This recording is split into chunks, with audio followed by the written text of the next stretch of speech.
അല്ല, ശ്രീ പിണറായി വിജയൻ അദ്ദേഹം അമേരിക്കയ്ക്കെതിരെ സംസാരിക്കുന്നു. അദ്ദേഹം ഇവിടെ കേരളത്തിൽ ഈ പറയുന്ന ആരോഗ്യരംഗം നമ്പർ 1 എന്ന് പറയുമ്പോഴും അദ്ദേഹം ചികിത്സ തേടുന്നത് അമേരിക്കയിലാണ്. ഈ പറയുന്ന മിക്ക ഇടതുപക്ഷ നേതാക്കളുടെയും മന്ത്രിമാരുടെയും മക്കളും അവരുടെ കുടുംബാംഗങ്ങളുമെല്ലാം വിദ്യാഭ്യാസം നേടുന്നത് വിദേശ സർവകലാശാലകളിൽ നിന്ന്. അതേസമയത്ത് ഇതുപോലെയുള്ള പ്രതിസന്ധികൾ വരുമ്പോൾ അമേരിക്ക അതുപോലെയുള്ള രാജ്യങ്ങളെ കുറ്റപ്പെടുത്തുകയും അല്ലെങ്കിൽ ഈ രാജ്യത്തിൻ്റെ സംവിധാനത്തെ അല്ലെങ്കിൽ നരേന്ദ്രമോദി തെറ്റാണെന്ന് വരുത്തി തീർക്കാനുള്ള വ്യഗ്രത അവർ കാണിക്കുകയാണ്. പിണറായി വിജയന് അമേരിക്കയെ വിമർശിക്കാൻ സാധിക്കുന്നത് മോദി ഭരണത്തിൻ്റെ കീഴിൽ രാജ്യത്തിൻ്റെ സുരക്ഷ ഭദ്രമായതിനാലാണ്. ഇത് പറഞ്ഞിരിക്കുന്നത് ശിവസേനയുടെ സംസ്ഥാന പ്രസിഡന്റ് അഡ്വക്കേറ്റ് ഹരികുമാറാണ്. നമ്മളോടൊപ്പം ചേരുകയാണ് ശ്രീ ഹരികുമാർ. എന്തുകൊണ്ട് ഇത്തരത്തിലൊരു പരാമർശം താങ്കൾ നടത്തി? നമ്മളെ സംബന്ധിച്ച് കഴിഞ്ഞ പതിറ്റാണ്ടുകളായി ഈ രാജ്യത്തിൻ്റെ പല പ്രമുഖ നേതാക്കളും അവർ രാജ്യത്തിൻ്റെ തലവന്മാരായി ഈ രാജ്യഭരണം നടത്തിയിട്ടുണ്ട്.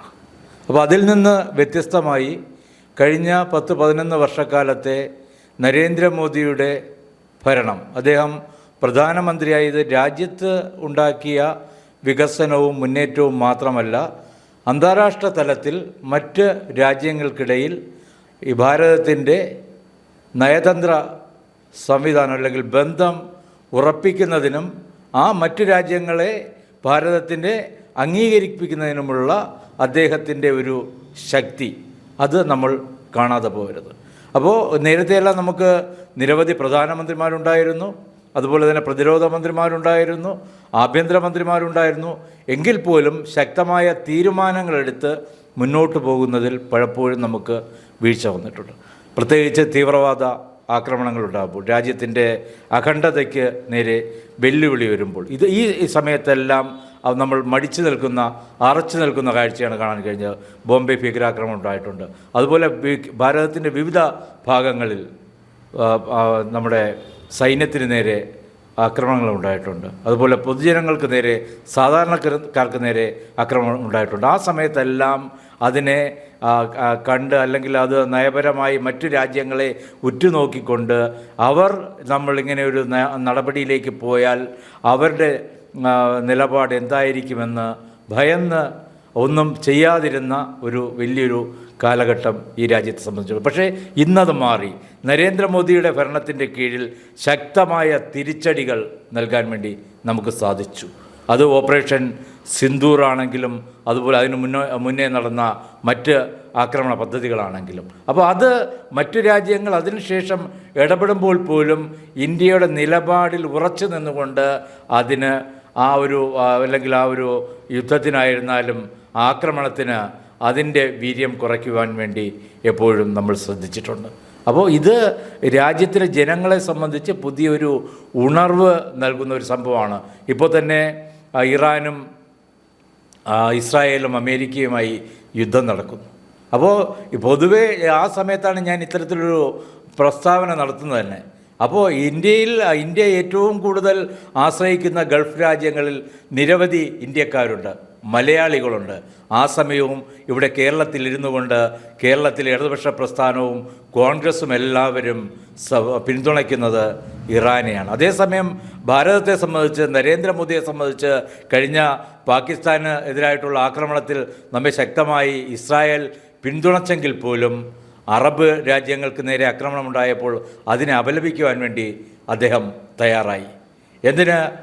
അതേസമയം ഭാരതത്തിൽ ഒരു ഇറാൻ്റെ കപ്പൽ ഈ ഭാരതത്തിനോട് അഭയം ചോദിച്ചപ്പോൾ അവർക്ക് അഭയം നൽകിക്കൊണ്ട് അവരെ സംരക്ഷിക്കുന്ന ഒരു നിലപാടെടുക്കുവാനും ഈ ഭരണാധികാരിക്ക് സാധിച്ചത്, ഈ രാജ്യത്തിൻ്റെ ഭരണം ഇന്ന് ഒരു ഉറച്ച കൈകളിലാണ്, അല്ലെങ്കിൽ നമ്മൾ സുരക്ഷിതരാണ് എന്ന ബോധം ഈ നാടിനും ഭരണാധികാരികൾക്കും സംവിധാനത്തിനും ഉള്ളതിൻ്റെ അടിസ്ഥാനത്തിൽ മാത്രമാണ്. ഇനി പിണറായി വിജയൻ സാർ നമ്മുടെ കേരളത്തിൻ്റെ മുഖ്യമന്ത്രിയെക്കുറിച്ച് കണക്ട് ചെയ്തിട്ടുകൊണ്ടാണ് ഈ പരാമർശം താങ്കൾ നടത്തിയത്. അതിലേക്ക് വരുന്നത് എന്തുകൊണ്ടാണ്? അല്ല, ശ്രീ പിണറായി വിജയൻ അദ്ദേഹം അമേരിക്കയ്ക്കെതിരെ സംസാരിക്കുന്നു. അദ്ദേഹം ഇവിടെ കേരളത്തിൽ ഈ പറയുന്ന ആരോഗ്യരംഗം നമ്പർ 1 എന്ന് പറയുമ്പോഴും അദ്ദേഹം ചികിത്സ തേടുന്നത് അമേരിക്കയിലാണ്. ഈ പറയുന്ന മിക്ക ഇടതുപക്ഷ നേതാക്കളുടെയും മന്ത്രിമാരുടെയും മക്കളും അവരുടെ കുടുംബാംഗങ്ങളുമെല്ലാം വിദ്യാഭ്യാസം നേടുന്നത് വിദേശ സർവകലാശാലകളിൽ നിന്ന്. അതേസമയത്ത് ഇതുപോലെയുള്ള പ്രതിസന്ധികൾ വരുമ്പോൾ അമേരിക്ക അതുപോലെയുള്ള രാജ്യങ്ങളെ കുറ്റപ്പെടുത്തുകയും അല്ലെങ്കിൽ ഈ രാജ്യത്തിൻ്റെ സംവിധാനത്തെ അല്ലെങ്കിൽ നരേന്ദ്രമോദി തെറ്റാണെന്ന് വരുത്തി തീർക്കാനുള്ള വ്യഗ്രത അവർ കാണിക്കുകയാണ്. അപ്പോൾ ഈ ഒരു ഞാൻ നേരത്തെ പറഞ്ഞത് ഇപ്പോൾ നമ്മൾ രാജ്യത്തെ സംബന്ധിച്ച് സുരക്ഷിതമാണ്. ഇപ്പോൾ നേരത്തെ ഇന്ത്യ ചൈന യുദ്ധം അല്ലെങ്കിൽ യുദ്ധസന്നാഹ സാഹചര്യം ഉണ്ടാകുമ്പോൾ ഈ ഇടതുപക്ഷം ആരെ പിന്തുണയ്ക്കുമെന്ന് ഇവിടുത്തെ സാധാരണക്കാർക്കായുള്ള ജനങ്ങൾക്ക് ആശങ്കയുണ്ട്. അവർ ഇന്ത്യയോടൊപ്പം നിൽക്കുമോ ചൈനയോടൊപ്പമാണോ നിലകൊള്ളുക എന്ന്. പക്ഷേ ഇന്ന് സ്ഥിതി മാറി. ഇന്ന് അരുണാചൽ പ്രദേശിൽ ചൈന അതിർത്തിയോട് ചേർന്നുകൊണ്ട് ഇന്ത്യ റോഡ് നിർമ്മിച്ചിരിക്കുകയാണ്. അവിടെ ഒരു യുദ്ധസമാനമായ സാഹചര്യമുണ്ടായാൽ ഇന്ത്യയുടെ സൈനിക സംവിധാനത്തിന് അവിടെ കടന്നു ചെല്ലാൻ സാധിക്കും. എന്തിന് യുദ്ധവിമാനങ്ങൾക്ക് വരെ അവിടെ പറന്നിറങ്ങാൻ സാധിക്കുന്ന തരത്തിലാണ് അവിടെ ഒരു ഹൈവേ നിർമ്മിച്ചത്. എന്തിന്? കാശ്മീരിലെ അവസ്ഥ മാറിയില്ലേ ഇത്ര വർഷങ്ങൾ കൊണ്ട്? ഇപ്പോൾ രാഹുൽ ഗാന്ധിയും പ്രിയങ്ക ഗാന്ധിയും അവധി ആഘോഷിക്കുന്നത് ജമ്മു കാശ്മീരിലാണ്. ജമ്മുവിലും കാശ്മീരിലും പോയി അവിടെ ആ മഞ്ഞ് മലകൾക്കിടയിൽ അവർ ആഘോഷിക്കുകയാണ്. അതിൻ്റെ പടമാണ് ഇത്. നമുക്ക് നേരത്തെ ഇത് കാശ്മീരിൽ ഈ ഒരു സ്ഥിതിവിശേഷം ഉണ്ടായിരുന്നു. ഇവിടുന്ന് ഒരു സാധാരണക്കാരനായ ഇന്ത്യക്കാരന് അവിടെ പോയി ഒരു പര്യടനം നടത്താൻ സാധിക്കും.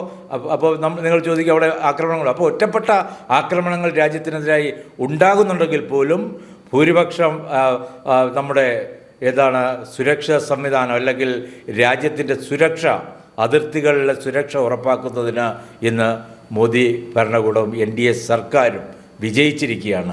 അതുകൊണ്ടാണ് പറയുന്നത്. ഇപ്പോൾ കേരളത്തിലിരുന്നു കൊണ്ട് പിണറായി വിജയൻ അമേരിക്കയെ പറഞ്ഞാലും എന്തായാലും അമേരിക്ക ഈ ഭാരതത്തെ ആക്രമിച്ചാൽ മാത്രമേ പിണറായി വിജയനെ സംബന്ധിച്ച് പിണറായി വിജയന് അത് ഏൽക്കുകയുള്ളൂ. അപ്പോൾ ആ ഒരു ധൈര്യം ഈവൻ പിണറായി വിജയന് പോലുമുണ്ട്. നരേന്ദ്രമോദിയുടെ ഭരണത്തിൽ ആരും ഈ രാജ്യത്തിന് നേരെ ചെറുവിരൽ അനക്കാൻ സാധിക്കില്ല. ആ ഒരു സാഹചര്യത്തിലാണ് ഞാൻ അത്തരമൊരു പ്രസ്താവനയുമായി മുന്നോട്ട് വന്നത്.